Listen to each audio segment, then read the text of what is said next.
Olá pessoal, então dando continuidade aí, vamos falar um pouquinho de ferramentas básicas aí, né? Qualquer eletricista, enfim, né, vai precisar ou vai saber pelo menos utilizar, né, algumas ferramentas básicas aí quando tiver que fazer, né, ou ajudar, enfim, né, na parte, né, braçal, enfim, aí das instalações elétricas.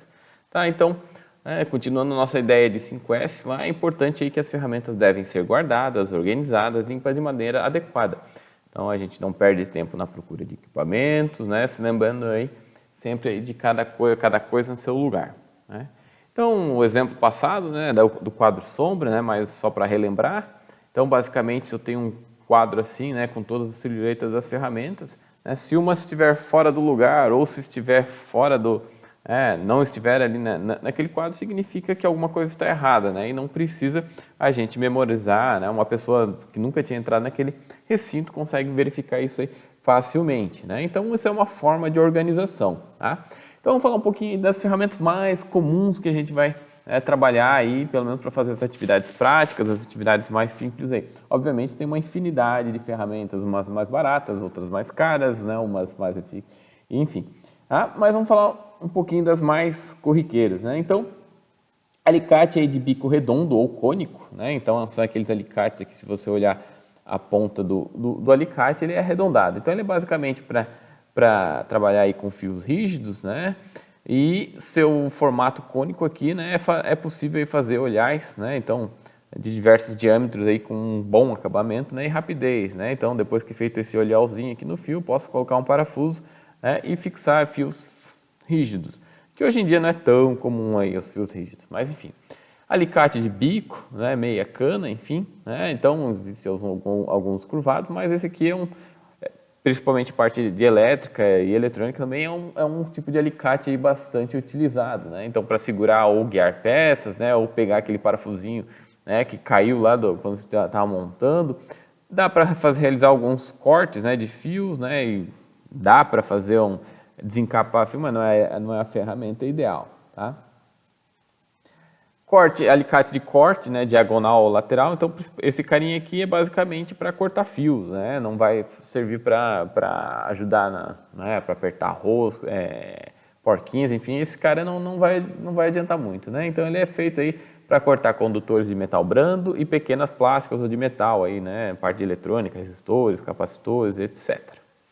Alicate universal, então aquele mais robusto, né? Então basicamente aí serve tanto para pegar alguma coisa, cortar, e também coisas mais robustas, né? Por exemplo, para apertar aí porcas ou cabeça de parafuso sextavado. Na parte de elétrica sempre é importante também ver qual que é o material que é feito o cabo, né? Se ele é isolado ou não, né? Sempre se atentar a esse tipo também de característica, né? Alicate desencapador de fio, né? Então também existe uma infinidade, alguns mais simples, outros mais sofisticados, né? Então esse carinha aqui é um dos alicates que eu já pude utilizar, que é um dos melhores, né? Ele segura o fio, né? A parte condutora, né? A parte metálica e escorrega, vamos dizer assim, a parte de isolação, bastante, né?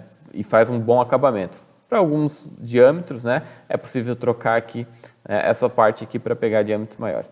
Esse cara aqui é o mais comum, né? Vem em qualquer daqueles conjuntos de ferramentas. Também para descascar aí os fios, né? Tirar a parte isolante, né? Também vários diâmetros. Não é tão simples de usar, se ele requer um pouco mais de força, o acabamento dele também não é dos melhores. Esse cara aqui também é um mais simples, né? Mas às vezes ele não é tão fácil de desencapar porque tem que fazer um movimento lateral com os braços, né? Alicate de pressão, então a principal utilidade deles é para segurar peças, né? Enfim, para solda, para eletrodutos, enfim. Chaves de fenda, né? A chave mais simples de fenda justamente porque o parafuso que ela vai apertar ou afrouxar, existe uma fenda sobre ele. Opa, pulei um aqui.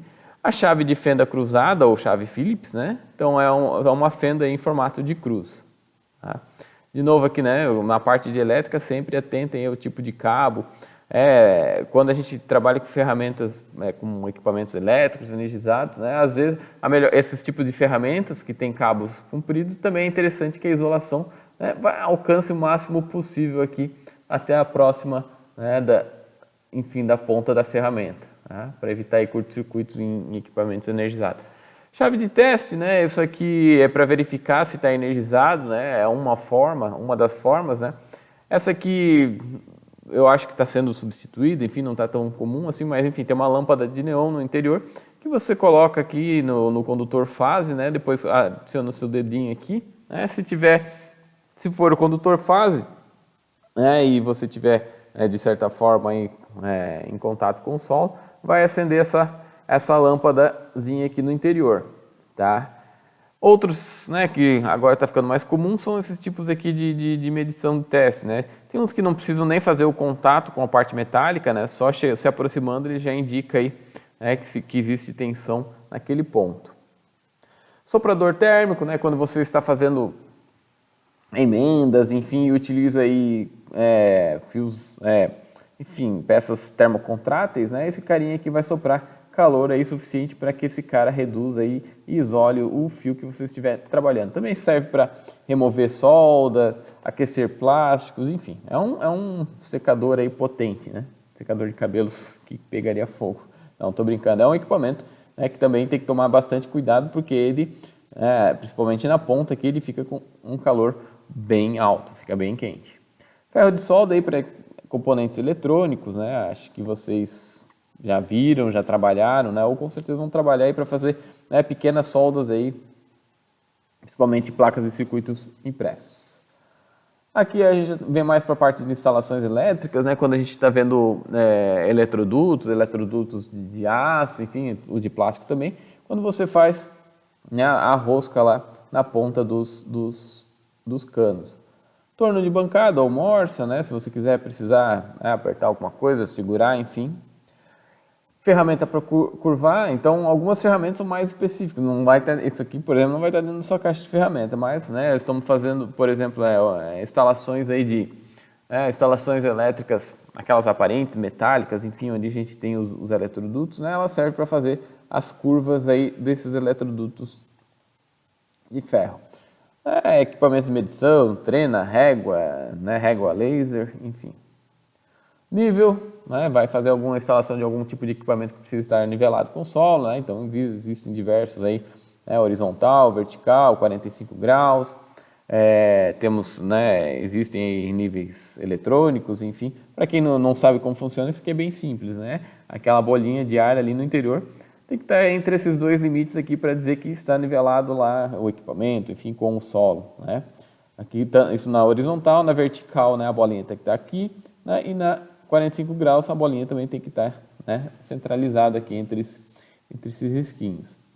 O cabo guia, né, então quando vocês vão passar o fio por dentro dos eletrodutos, né, normalmente vão se utilizar o cabo guia, né. O cabo guia basicamente tem uma ponta aqui metalizada ou plástico, enfim, com uma ponta arredondada justamente para não engatar, né, no interior dos eletrodutos. Então você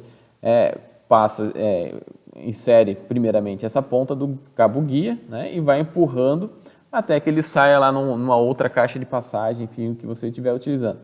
Na outra ponta, né, existe aqui onde você vai amarrar o fio que você estiver passando. Normalmente você amarra aqui na pontinha, passa uma fitinha isolante para não escorregar, enfim. Na prática aí a gente vê vários macetes, enfim.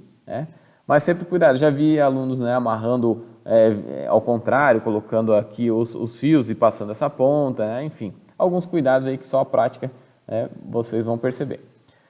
Abraçadeiras, né, diversos tipos de abraçadeiras, metálicas, plásticas, enfim, para fixar alguma coisa num local. Fita isolante, né, principalmente quando vocês vão fazer emendas aí de fiação, é importante então entender também, né, se aquela fita isolante é compatível com o nível de tensão que você está trabalhando. Existem fitas isolantes também que fundem as termos retráteis também, né? Parafusadeiras, enfim, né, então específica para trabalhar com parafusos, né, retirar parafusos. A furadeira já, né, dependendo aí, você precisar fazer alguma furação em parede de alvenaria, de madeira, enfim, então existem brocas específicas para cada tipo de material.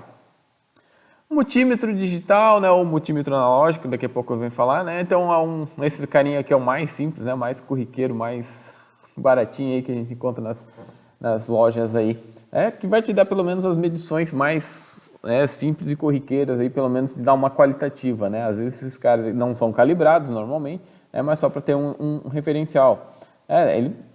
Vários tipos de unidade ele pode medir. Tensão contínua, né, simbolizada por esse risco e o tracejado, né? Então, nesse caso, esse exemplo vai de 200 mili até 1000 volts. Tensões alternadas, né, simbolizada aqui por esse carinha aqui, parece o tio da nossa língua portuguesa, né? Nesse exemplo aqui vai até 750 volts. A corrente, né, corrente contínua também, né, mostrando aqui o tracejado e a linha contínua, então vai até 2 miliamperes aqui, 20 miliamperes, 200 miliamperes. Né? Nesse exemplo aqui, né, cada equipamento é um equipamento, né, só para a gente referenciar. Algumas medidas de componentes, né, resistores, aqui também dá para medir transistores. Continuidade, né, você precisa ver lá se o cabo não está rompido lá, né, aqui é uma buzininha, enfim, né, você costa as duas ponteiras lá, tem que dar continuidade, né, dar um apitinho, ou medição de diodos, enfim. Que mais, né? Todo equipamento, isso aqui é só um exemplo genérico, tá, pessoal? Cada multímetro vai ter sua peculiaridade, então leia o manual, né, perfeitamente para entender o que ele mede, o que ele não mede, qual o máximo que ele pode medir, enfim, quais são as conexões da ponteira. Nesse exemplo aqui eu tenho 3 posições de ponteiras, né? Normalmente, então, vai ser o comum, né? Vamos perceber aqui. E outro aqui, nesse exemplo aqui, ele mostra que se você conectar nesse ponto aqui, ele suporta, né, até 10 amperes, né? Sem fusível, no máximo aí por 10 segundos, máximo, né, a cada 15 minutos. Então, se você quer medir uma corrente de 10 amperes, eu já nem aconselho usar uma corrente tão alta nesse tipo de equipamento, enfim, mas aqui está a limitação. Né? Se você conectar nesse carinha aqui, ele vai medir tensão, né, resistência e correntes pequenas, né, em miliamperes. Então, o máximo que pode ser utilizado desse cara aqui é até 750 volts alternado, até 1000 volts contínuo e até 200 miliamperes, né, contínuo no máximo, se você conectar nesse pontinho. Então, é sempre importante você entender o equipamento que você está utilizando. O multímetro analógico, né, não é tão comum hoje em dia, né, ele é mais, antigamente ele era mais barato que o digital, mas mudou, né? Hoje em dia os digitais aí são bem mais baratos se comparar com o analógico. Os analógicos têm algumas características próprias, né? Mas de qualquer maneira também vai ter o local onde ligar as ponteiras, tem onde colocar a bateria, tem alguns ajustes, né, para achar a resistência zero, né, para evitar interferência com o cabeamento. Aqui nesse exemplo, então, o que eu posso medir aqui? Corrente contínua, corrente alternada, pequenas correntes, resistência. Né?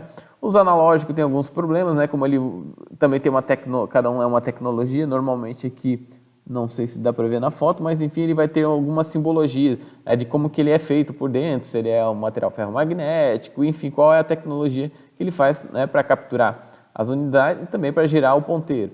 Também tem os fundos de escalas, né, para cada tipo de unidade, tem um espelho aqui para evitar paralaxe, que mais? Enfim, né, os analógicos têm uma posição, você tem que deixar ele deitado numa mesa, na vertical, para não dar erro de medida. Enfim, de novo, né, independente do equipamento, sempre leia o manual desses, né, do que você estiver utilizando para ver as limitações do equipamento, tá certo? Então isso aqui é só um panorama, né, só uma geral aí das ferramentas mais básicas que vocês vão utilizar, né, como um futuro engenheiro eletricista, né, ou para fazer pequenos reparos. Mas nas nossas atividades aqui em laboratório, são praticamente essas ferramentas que a gente vai necessitar. Tá certo? Então, pessoal, até a próxima.